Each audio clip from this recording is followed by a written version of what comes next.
दोस्तों, हिमाचल से जुड़े यूं तो बहुत सारे रोचक किस्से और कहानियां हैं, लेकिन इन किस्से और कहानियों में सबसे ज़्यादा रोचक कहानी है कांगड़ा किले की, कांगड़ा फोर्ट की।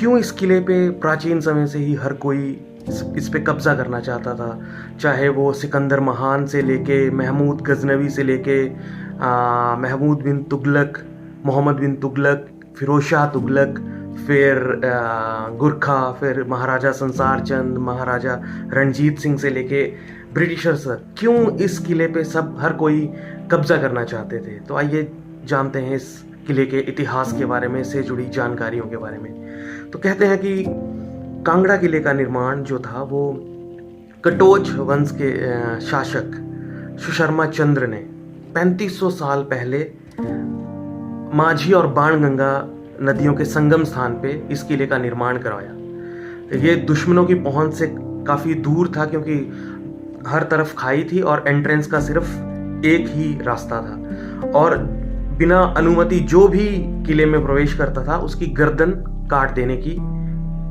परमिशन थी, उसकी गर्दन काट देने के ऑर्डर्स थे।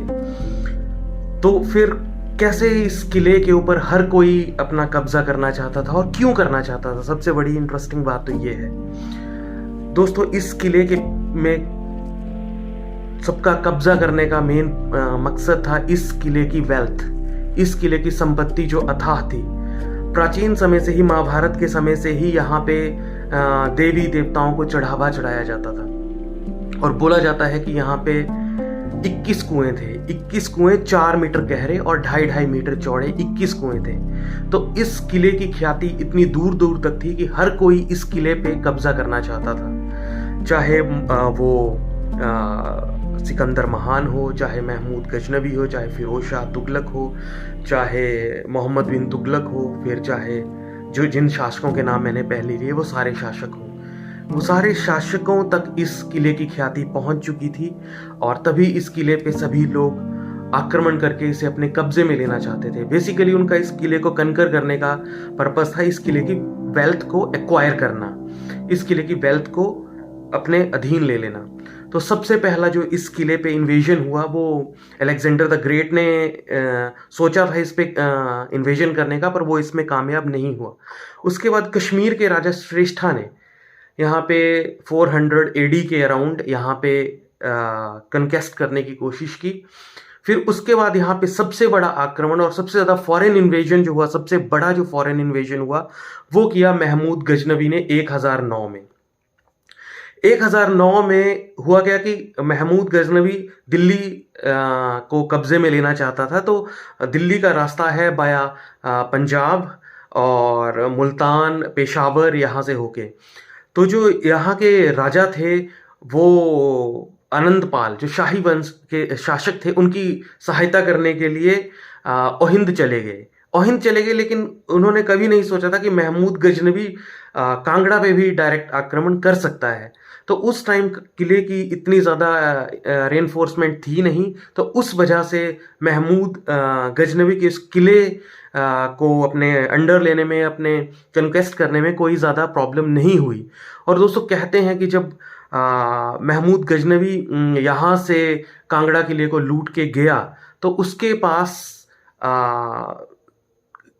घोड़े कम पड़ गए थे अपनी सारी जो हीरे जवाहरात, यहाँ पे सोना चांदी जितना चढ़ावा यहाँ पे चढ़ाया जाता था उसको ले जाने के लिए। उसके बाद फिर यहाँ पे 1043 तक उसके वंशजों का राज रहा। फिर उसके बाद यहाँ पे प्रोमिनेंट आक्रमण हुआ अपने मोहम्मद बिन तुगलक का, और 1365 में फिरोज शाह तुगलक का। और फिर से इसे वापस जो कटोच वंश के शासक थे उन्होंने वापस लिया। और फिर उसके बाद यहाँ पे जैसे जैसे मुगल जो थे वो कमज़ोर पड़ते गए, फिर यहाँ पे जो कटोच वंश के शासक थे घमंड चंद, उन्होंने इसको अपने अंडर लिया। फिर उनके पोते थे संसार चंद। संसार चंद क्या करते थे, वो सारे जो नियर बाय एरियाज़ के शासक थे उनको जीत लेते थे और उनको फिर जेल में डाल देते थे। तो उनसे तंग आके जो था उन्होंने गुरखाओं को आमंत्रित किया, उन सभी राजाओं ने मिलके गुरखाओं को आमंत्रित किया। गुरखाओं को जब आमंत्रित किया गया तो एक तरफ तो महाराजा संसार चंद गुरखों के साथ भी लड़ रहे थे और दूसरी साइड महाराजा रणजीत सिंह के साथ भी, क्योंकि महाराजा रणजीत सिंह भी इस किले के ऊपर कब्जा करना चाहते थे। तो जब गुरखा सेना यहाँ पे आई तो दो तरफ तो वॉर लड़ना थोड़ा मुश्किल था, तो उन्होंने महाराजा रणजीत सिंह से हेल्प मांगी। लेकिन महाराजा रणजीत सिंह ने कहा कि कांगड़ा का किला मुझे देना होगा, और उस वजह से महाराजा संसार चंद को ये कांगड़ा का किला जो है वो सरेंडर करना पड़ा था महाराजा रणजीत सिंह को। उसके बाद जब फिर महाराजा रणजीत सिंह और एंग्लो सिख वॉर हुए तो फिर अपना ब्रिटिशर्स ने ये किला अपने अंडर ले लिया।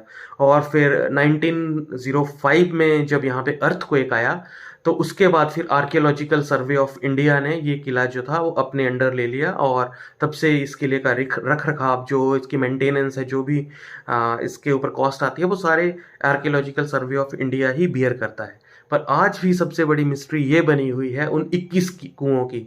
उसमें से कहते हैं 8 कुएं तो मोहम्मद महमूद गजनवी लूट के ले गया था, और 5 से 6 कुएं शायद ब्रिटिशर्स लूट के ले गए थे। लेकिन बाकी बचे हुए कुओं का क्या वो अभी भी महल में हैं? क्या अभी भी उनका वहाँ पे कोई नामो निशान है, कोई सुराग है, या ये सिर्फ किताबों में से पढ़ी हुई बातें हैं?